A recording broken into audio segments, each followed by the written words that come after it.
বাবা 10টা বছর আনা নেওয়া করে, বাবার অনেক কষ্ট, অনেক ইচ্ছা, এবং সেই ইচ্ছা পূরণ করাতে আমার বাবা অনেক বেশি খুশি।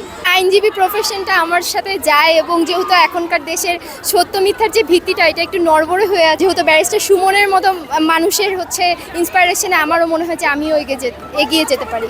তার কথাবার্তা অনেক ভালো লাগে, খুবই ভালো লাগছে। আর যেহেতু আজকে মা দিবস, মায়ের কাছে এটা সেরা উপহার, যেহেতু আমি গোল্ডেন A+ পেয়েছি, এর থেকে বড় উপহার মনে হয় না আম্মুর কাছে আর কিছু হতে পারে।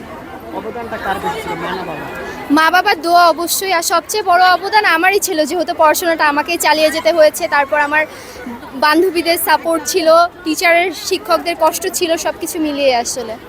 কাকে এগিয়ে রাখছেন, মাকে না বাবাকে? যেহেতু আসলে স্কুলে আনানোর ক্ষেত্রে অনেক সময় দেখা যায় অনেক গার্ডিয়ানরা আসে, আপনার ক্ষেত্রে আপনার সাথে আসলে কি আসছে? বাবা। বাবা আসলে আপনি বড় হয়ে কি হতে চান? বড় হয়ে আমি লয়ার হতে চাই। লয়ার মানে লয়ার কেন? অন্য কোনো অনেকে ডাক্তার হতে চায়, অনেকে ইঞ্জিনিয়ার হতে চায়। না, আমার মনে হয় আইনজীবী প্রফেশনটা আমার সাথে যায়, এবং যেহেতু এখনকার দেশের সত্য মিথ্যার যে ভিত্তিটা এটা একটু নড়বড়ে হয়ে আছে, এবং যেহেতু ব্যারিস্টার সুমনের মতো মানুষের ইন্সপায়ারেশনে আমারও মনে হয় যে আমিও এগিয়ে যেতে পারি। আপনি কি ব্যারিস্টার সুমনকে আসলে অনুসরণ করেন বা তার কথাবার্তা বা? হ্যাঁ, আমার তার কথাবার্তা অনেক ভালো লাগে। তো এখন অনেকেই দেখে আসলে বাংলাদেশ থেকে আসলে বাইরে চলে যায় লেখাপড়ার জন্য বা কোনো পেশায় নিয়োজিত থাকে। আসলে আপনার মনে হয় কি আপনি কি করবেন ভবিষ্যতে, বাংলাদেশে নাকি? আসলে যার যেখানে ইচ্ছা এটা প্রথমে ডিপেন্ড করে, আর আমার মনে হয় না যে দেশে থেকে কেউ কিছু করতে পারবে না। দেশে থেকেও সম্ভব, যদি সে ওভাবে নিজের ভিত্তিটা স্থাপন করতে পারে। হ্যাঁ, বাবা এসেছিল, বাবা এখন একটু ওই সাইডে আছে। আব্বু আমার বিশ্বাস ছিল যে আমি ভালো করব, আমারই বরং বিশ্বাসটা ছিল না। আর যেহেতু আমার বাবা 10টা বছর আনা নেওয়া করে, বাবার অনেক কষ্ট, অনেক ইচ্ছা, এবং সেই ইচ্ছা পূরণ করাতে আমার বাবা অনেক বেশি খুশি। আসলে তারা যদি প্রথম থেকে জিনিসটাকে সিরিয়াসভাবে নিত তাহলে মনে হয় না এরকম কিছু হতো। আর যেহেতু হয়ে গেছে, যা হওয়ার হয়ে গেছে, এটা বলে একবার না পারিলে দেখো শতবার। সো আবার সামনে তারা ট্রাই করুক।